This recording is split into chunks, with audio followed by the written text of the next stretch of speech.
আমার উম্মত মিশে যাবে হিন্দুদের সাথে, ডান হাতের বিঘত যেমন বাম হাতের সমান। আমার উম্মত মিশে যাবে হিন্দু ইহুদি খ্রিস্টানদের সাথে, ডান পায়ের জুতা যেমন বাম পায়ের সমান। আল্লাহ নবী কেন বললেন যে আমার উম্মত সকালে থাকবে সন্ধ্যা থাকবে মানুষ, সকালে হবে সোর? সোর কেন হবে? সবচেয়ে অনুভূতিহীন পৃথিবীতে প্রাণী হলো শুকুর, সোর। অনুভূতি বলে কোনো জিনিস নাই। গরুর অনুভূতি আছে। এখানে গরু জবাই করেছেন একটা আজকে, আর একটা গরু কালকে এখানে নিয়ে আসতে পারবেন না, আসতে চাইবে না, ওর অনুভূতি কাজ করে। এখানে গোবর আছে, ঘাসটা উঁচু হয়ে আছে, এই ঘাস গরু খাবে না, অথচ তার নাম গরু। তার গরুর অনুভূতি আছে। শুকুরের কোন অনুভূতি বলে কোনো জিনিসই নাই। মুসলমান যেদিন অনুভূতিহীন হয়ে যাবে, তার অনুভূতি বলে কোনো জিনিসই থাকবে না।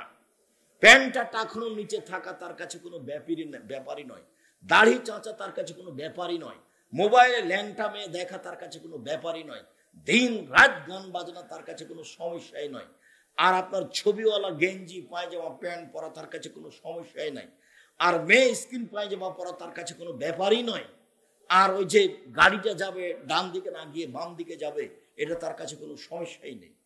সারা বাড়িটা মা বাপ বেটি ভাই বোন 14 গোষ্ঠী পশু প্রাণী গরু ছাগলের মতো হয়ে আছে, কুকুর শ্রীগেলের মতো হয়ে আছে। যে মানুষ সেটা তার এটাই জানে না। ওই যে মানুষ কাকে বলে? অপছন্দ কথা কর্মে লিপ্ত হয় না যে তার নাম মানুষ। বুঝে না ওরা, অন্তর আছে বুঝে না, দেখেও দেখে না ওরা, চক্ষু আছে দেখে না, শোনেও শোনে না ওরা, কান আছে শোনে না। উলাইকা কালানাম, তারা পশু প্রাণীর মতো, তারা গরু ছাগলের মতো, তারা কুকুর শ্রীগেলের মতো, বালুমাজাল বরং তার চেয়ে খারাপ। খ্রিস্টান আব্রাহাম লিঙ্কনের পদ্ধতিতে মানুষ কোরআন হাদিস জাতির সামনে বাস্তবায়ন করতে চায়। অবাক কথা।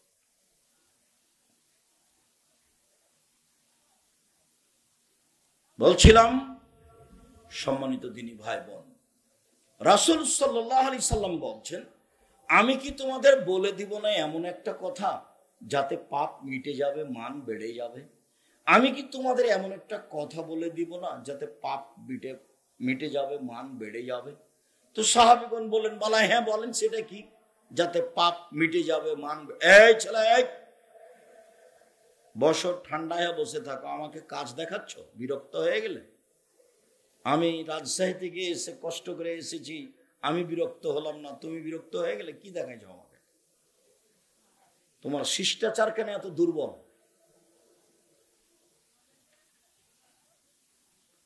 তো সাহাবীগণ বললেন, ঠিক আছে বলেন সেটা কি? তখন আল্লাহ রাসূল বললেন, ইসবাগুল ওযু, সুন্দর করে ওযু করলে পাপ মিটে যাবে, মান বেড়ে যাবে। 2, কাসরাতুল খুতাইল মাসাজিদ, একটু পায়ে বেশি হেঁটে মসজিদে গেলে পাপ মিটে যাবে, মান বেড়ে যাবে। 3, ইন্তেজারুস সালাত বাদা সালাত, এক সালাতের নামাজের পরে আর এক সালাত পড়বো বলে অপেক্ষা করলে পাপ মিটে যাবে, মান বেড়ে যাবে। একদা আল্লাহ তাআলা আমাদের নবীকে বলছেন, হাল তাদরি ফিমা ইয়াখতাসিমুল মালাউল আলা, মুহাম্মদ সাল্লাল্লাহু আলাইহি ওয়াসাল্লাম আপনি কি বলতে পারেন উপরে কি নিয়ে হইচই হচ্ছে?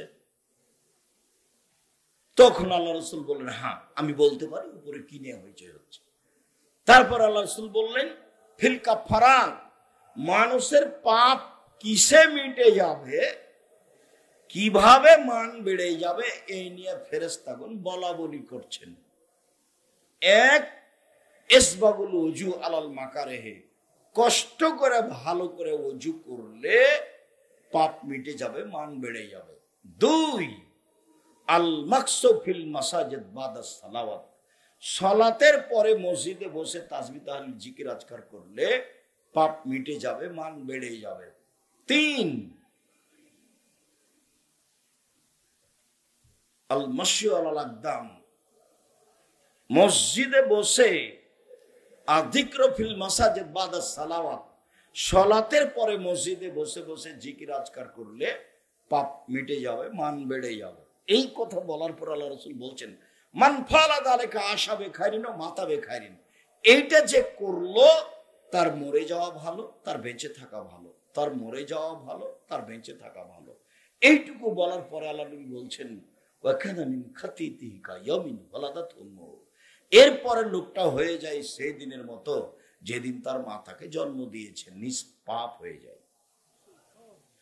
নিষ্পাপ হয় কিভাবে? এক, সুন্দর করে উজু করলে, দুই, পায়ে হেঁটে মসজিদে গেলে, তিন, সলাতের পরে বসে বসে তাসবিহ তাহলিল জিকির আজকার করলে পাপ মিটে যায়, মান বেড়ে যায়। বেঁচে থাকা ভালো, মরে যাওয়া ভালো, বেঁচে থাকা ভালো, মরে যাওয়া ভালো। হয়ে গেছে সেই দিনের মতো যেদিন তার মাতাকে জন্ম দিয়েছে, নিষ্পাপ হয়ে গেছে।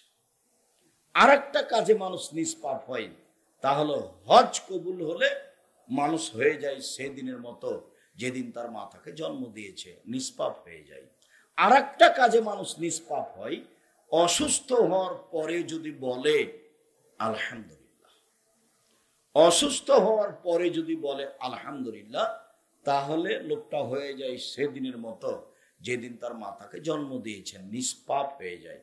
আল্লাহ নবী বলছেন, বুখারী মুসলিমের হাদিস, কামার কর্মকারের ভাটিতে হাপড়ে লোহা স্বর্ণ চাঁদি দিলে, ভাটিতে দিলে যখন লাল হয়ে যায়, তখন লোহা স্বর্ণ চাঁদের গায়ে যে ময়লা আছে, ওই ময়লাটা যেমন ঝরতে থাকে, মানুষের গায়ে জ্বর হলে মানুষের পাপ সেভাবে ঝরতে থাকে। বুখারী মুসলিমের হাদিস। এখন তো মানুষের মাথা ব্যথা হলে সিঙ্গাপুর, ফকির যদি ভিক্ষা চায় তাহলে মাফ করো। ধৈর্যের তো আর কোনো হিসাব নেই। অসুস্থ, অসুখ বিসুখ হয়, মানুষকে আল্লাহ জান্নাতে ভালো জায়গা দিতে চাচ্ছেন, তো ইবাদতে পৌঁছিতে পারছে না, তখন আল্লাহ তাকে অসুখ বিসুখ দিয়ে আল্লাহ ওখানে পৌঁছে দেন। বেশি যদি দুরারোগ্য রোগ হয় তাহলে মানুষ বলে যে এই লোক খারাপ, সেই জন্য এরকম রোগ হয়ে আছে। মানুষ তো মানুষ মানুষের মতো বলে, মানুষকে আর বিবেচনা করে? মানুষ তো পশু প্রাণীর মতো দিন কাটাচ্ছে, খায়, হাগে আর দিন কাটায়। এই তো মানুষ। বিবেচনা আর কয়জন করে? আল্লাহ কোরআন মাজিদে বারবার বলছেন, ওরা বিবেক চর্চা করে না, ওরা বিবেচনা করে না, ওরা আকলকে কাজে লাগায় না। মানুষ আকল বিবেচনাকে কাজে লাগায় না। বিবেচনাকে কাজে লাগাইলে ওই টিভির সামনে ঘন্টার ঘন্টা এভাবে 5 জন 10 জন 20 জন বসে থাকতে পারে? গরু ছাগলও থাকবে না ওইভাবে। 4টে জিনিস মনে, 5 ওয়াক্ত সালাত, 2 হালাল রুজি, 3 কোরআন তেলাওয়াত, প্রত্যেক দিন অন্তত সূরা ইখলাস 3 বার পড়ে আল্লাহকে বলবেন এই যে কোরআন পড়লাম। 4 আড্ডা পিটা নিষেধ, চিরদিনের জন্য আড্ডা পিটা হারাম। 2 জন যেখানে বসে আছে সেখানে বসবেন না। কথা থাকলে দাঁড়িয়ে কথা বলে চলে যাবেন, ওখানে বসাই নিষেধ। আড্ডা পিটা চিরদিনের জন্য হারাম। যেটা মুরব্বীরা বসে বসে টিভির সামনে আড্ডা পিটছে, মাথায় টুপিও আছে, আর একজনের বদনামও করছে সুন্দর করে। সম্মানিত দিনী ভাই বোন, আমি এখানে আরেকটা হাদিস বলে আপনাদেরকে আমি সালাতের একটু বাস্তব দেখাই। দয়া করে কোনো কাজ দেখাবেন না আমাকে, বিরক্তি দেখাবেন না আমাকে, আমি আপনার জন্য এসেছি। তিতা লাগলেও বসে থাকবেন, মিঠা লাগলেও বসে থাকবেন, আমি নির্বাচনে আসি।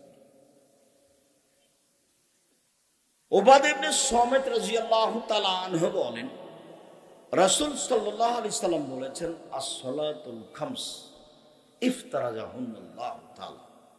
5 ওয়াক্ত সালাতকে আল্লাহ ফরজ করেছেন। 5 ওয়াক্ত সালাত ফরজ। ফামান আহসানা উজুহুন্না, কেউ যদি সুন্দর করে ওযু করে, অসাল্লা লিওয়াক্তিহিন্না, নির্ধারিত সময়ে সালাত আদায় করে, ও আতাম্মা রুকুহুন্না ও খুশুহুন্না, রুকু সিজদা ঠিক মতো করে, বিনয়ের সাথে আদায় করে, তো কানা লাহু আলাল্লাহি আহাদুন, তখন আল্লাহর সাথে তার একটা চুক্তি হয়ে যায়, যা একবার আল্লাহ তাকে মাফ করে দিবে। আবার কথাটা বুঝেন, আল্লাহর সাথে চুক্তি কিন্তু মুখামুখি হয় না। আমরা জানি যে মসজিদ কার ঘর? আল্লাহর ঘর। তো মসজিদে বসলে অনুমতি নিতে হবে আল্লাহর কাছে। তা আল্লাহকে গিয়ে কি বলবেন, আসসালামু আলাইকুম, আমি আপনার ঘরে বসতে চাচ্ছি, বসবো কি?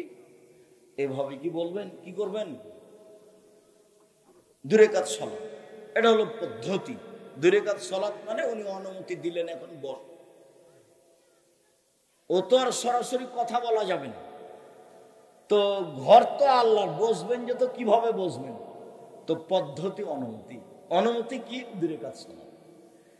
আমার সাথে আল্লাহর একটা চুক্তি হয়ে গেছে যে আমাকে তিনি ক্ষমা করবেন, করবেন, করবেন যখন আমি সালাত এইভাবে আদায় করব। সুন্দর করে ওযু, নির্ধারিত সময়ে সালাত।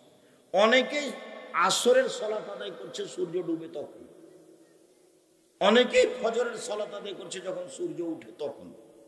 এটা নির্ধারিত সময়ে নয়, এটা আল্লাহ রাসূলকে খাটো করা, অপমান করা। তো ভয় ভীতি নিয়ে যখন মানুষ সালাত আদায় করবে তখন আল্লাহর সাথে ওর কি হয়ে যাবে? একটা চুক্তি হয়ে যাবে যে এখন এ জান্নাতে যাবে। এই মর্মে আল্লাহর সাথে একটা লিখিত চুক্তি হয়ে গেছে।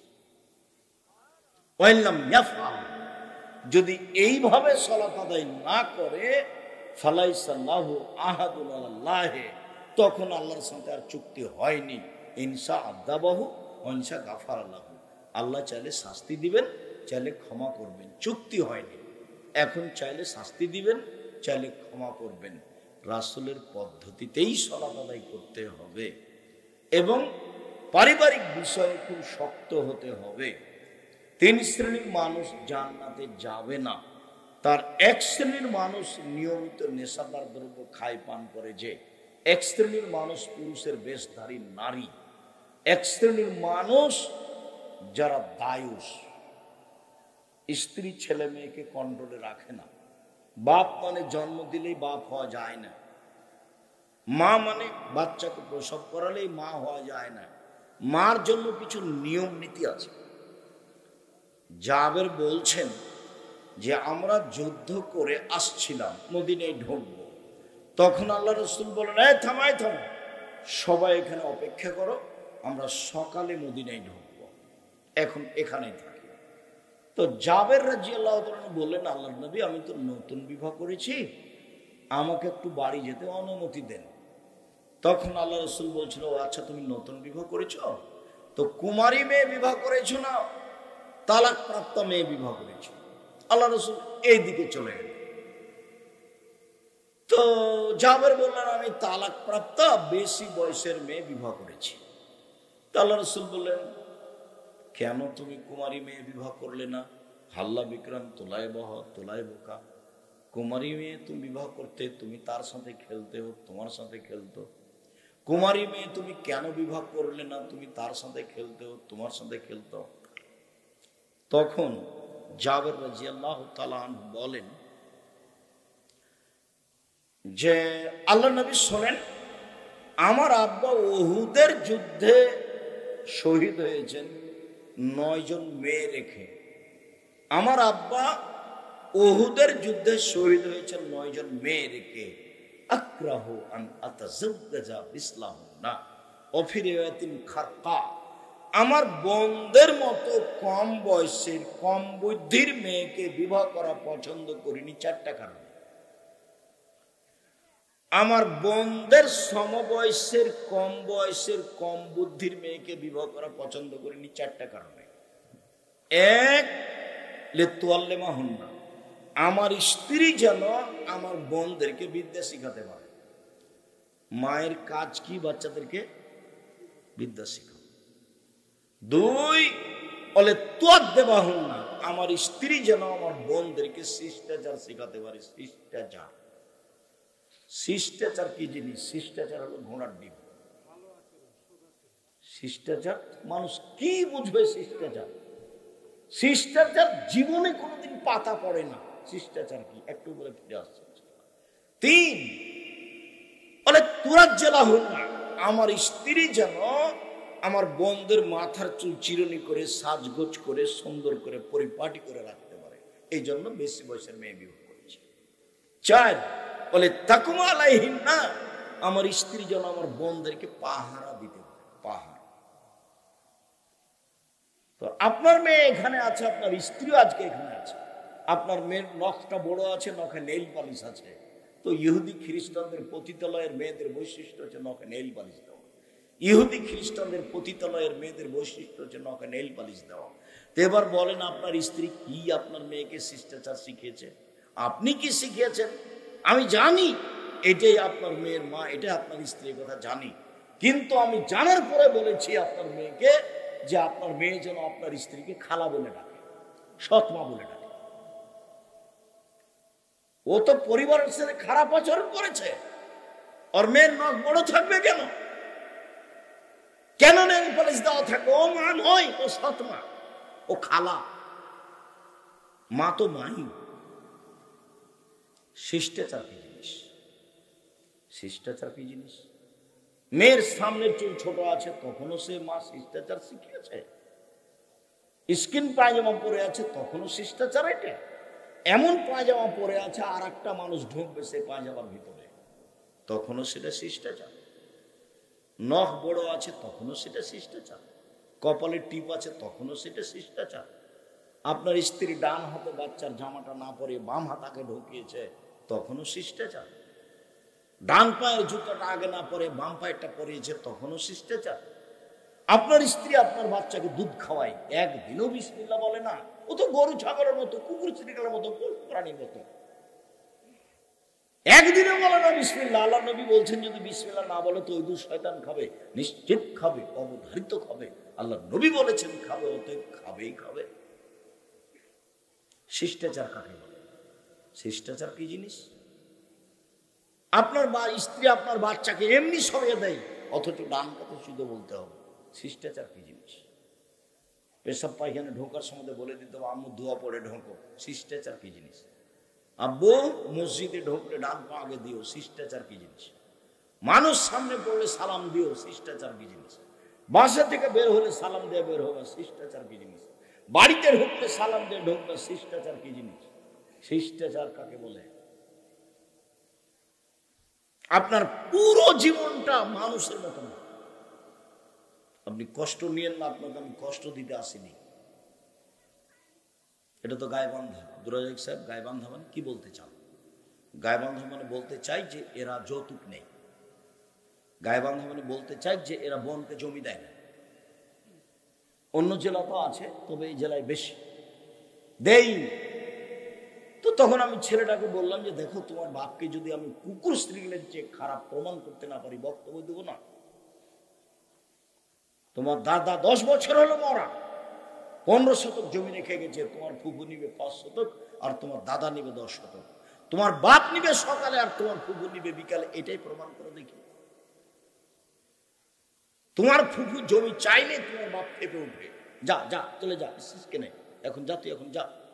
কথা বলে কেন? তোমার ফুফু তো এসছে তোমার বাপের বাড়িতে, তোমার বাপ তার ভাই, এই জন্য জমির সাথে কোনো সম্পর্ক নাই। জমি তো তোমার বাপ, তোমার বাপকে দিতে হবে। ও তো দিতে বাধ্য, ও তো আল্লাহ বলেছেন দিতে। আর খেতে দিতে হবে বোন, সেই জন্য ওই বোনের তালাক হয়ে গেলে ওই বোন আমার এই ভাইয়ের কাছে আসবে, ওর কাছে থাকবে, ওরই কাছে খাবে। এই জন্য ওর কাছে ডবল 10 শতক আছে। ওই বোনের স্বামী মারা গেলে ওই বোন কোথায় আবার ফিরে আসবে? বুঝা যায় না কথা নাকি? ভাইয়ের কাছেই ফিরে আসবে। আপনার আব্বা মারা গেলে আপনার যত বাপের বন্ধু বান্ধব ছিল সব কোথায় আসবে? আপনার কাছে আসবে। আপনি হচ্ছেন এই পিতার ছেলে, আত্মীয় স্বজন দেশবাসী সব আপনার কাছে আসবে। এই জন্য আপনার কাছে আছে 10 শতক জমি, আর আপনার বোনের কাছে আছে 5 শতক জমি। সব সম্পর্ক আপনার উপরে আছে। দেশবাসী, এলাকাবাসী, আত্মীয় স্বজন, বাপের বন্ধু বান্ধব, আত্মীয় স্বজন সব, বোন ভাগ্না ভাগ্নি সব আপনার কাছে আসবে। বুঝাতে পারিনি কথা বলে? এই জন্য এখানে বেশি জমি দেওয়া আছে, আর ওখানে কম দেওয়া আছে। আর আমি তো বলেছি ভিক্ষা করা টাকা দিয়ে চাউল কিনে ভাত খেয়ে বাদাত কবুল হবে। যৌতুকের টাকা দিয়ে চাউল কিনে ভাত খেয়ে বাদাত কবুল হবে না। যৌতুক টাকা হারাম, যৌতুক হারাম। যৌতুক নাও কেন? ভিক্ষা করে খাওয়া। বাপ বেটা ভিক্ষা করে খাওয়া, যৌতুক নিয়েছো কেন? দেখো তোমার বাপের মুখখান কালো হয়ে গেছে। ঘৃণিত তো তোমার বাপ।